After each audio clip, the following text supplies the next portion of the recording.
नमस्कार दोस्तों, मैं अंजलि सिफर एक बार फिर हाजिर हूँ लेखकों की दुनिया के एक नए एपिसोड के साथ।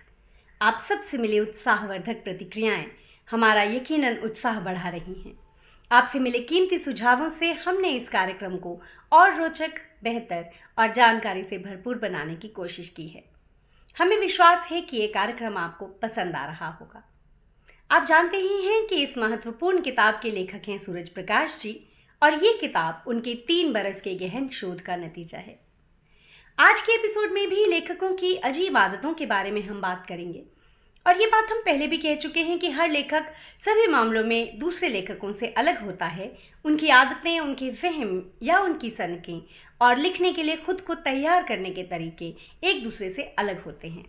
मकसद यही होता है कि अपना बेहतर लेखन समाज को और पाठकों को देकर जाएं। अपनी बात आगे बढ़ाने से पहले एक बात शेयर करना चाहूंगी। एक कार्यक्रम आता है साहित्य आज तक। उसमें हर रविवार और शनिवार को बुक कैफे कार्यक्रम आता है, जिसमें महत्वपूर्ण किताबों के बारे में बताया जाता है और एक तरह से उन किताबों की सिफारिश की जाती है। पिछले शनिवार के बुक कैफे कार्यक्रम में लेखकों की दुनिया का जिक्र किया गया था, है ना महत्वपूर्ण बात, और हम सबके लिए गर्व की बात भी। और आगे बढ़ने से पहले पिछले एपिसोड की 2 भूल सुधारें। पहली ये कि मुंह ज़बानी कहानी सुनाने के बारे में एक जानकारी अधूरी चली गई थी। सही जानकारी ये है कि सासाराम बिहार की रहने वाली कात्यायनी सिंह मंच से अपनी कहानी भावपूर्ण तरीके से बिना कोई कागज देखे सुनाती हैं। और दूसरी ये कि जॉर्ज बर्नार्ड शॉ की ये तस्वीर ऊपर से गलती से क्रॉप हो गई थी। यहाँ जो इरा दिया गया है ये वो उनके प्लेस से ताल्लुक़ रखता है। तो आइए अब मिलते हैं कुछ और अजीब आदतों वाले लेखकों से।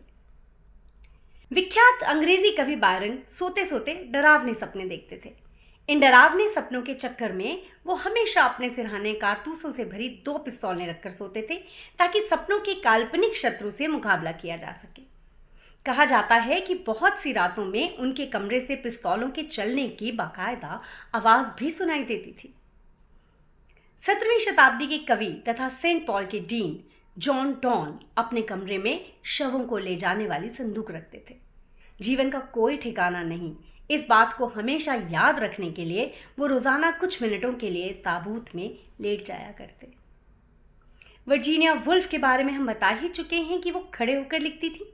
वो 3.5 फुट ऊंची डेस्क के सहारे खड़ी होकर 2.5 घंटे तक लेखन किया करती थी। ऑर्नोल्ड बैनेट करीब 15 वर्ष तक सदैव अपनी जेब में शिलिंग के वे सिक्के रखे रहे जो उन्हें प्रथम लेख के पारिश्रमिक स्वरूप मिले थे।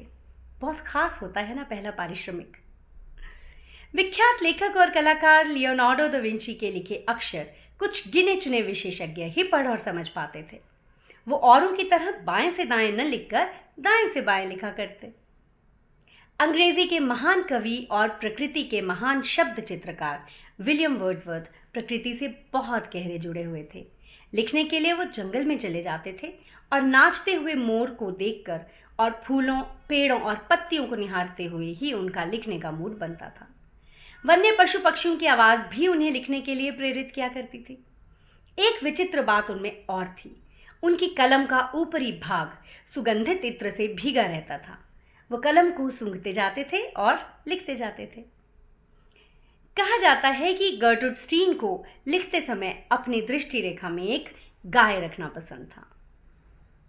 जर्मन कवि गेटे को हमेशा ये डर सताता रहता था कि कोई ज़रूर ही उनका पीछा कर रहा है, और उन्हें लगता कि हो ना हो ये शख्स दूसरा ही गेटे है। ये ख्याल उन्हें इतना डराए रहता कि वे आत्महत्या तक करने के बारे में सोचने लगे थे। डैन ब्राउन तो सोचने की प्रक्रिया में मदद के लिए ग्रेविटी बूट पहनकर उल्टे भी लटकते हैं। फ्रांसीसी लेखक मोपांसा की भी कुछ ऐसी ही हालत थी। जनाब को कभी कभी लगता कि वो बगल के कमरे में अकेले बैठे हैं, और ज्यों ही उन्हें ये विश्वास होने लगता वो बेहोश हो जाते थे।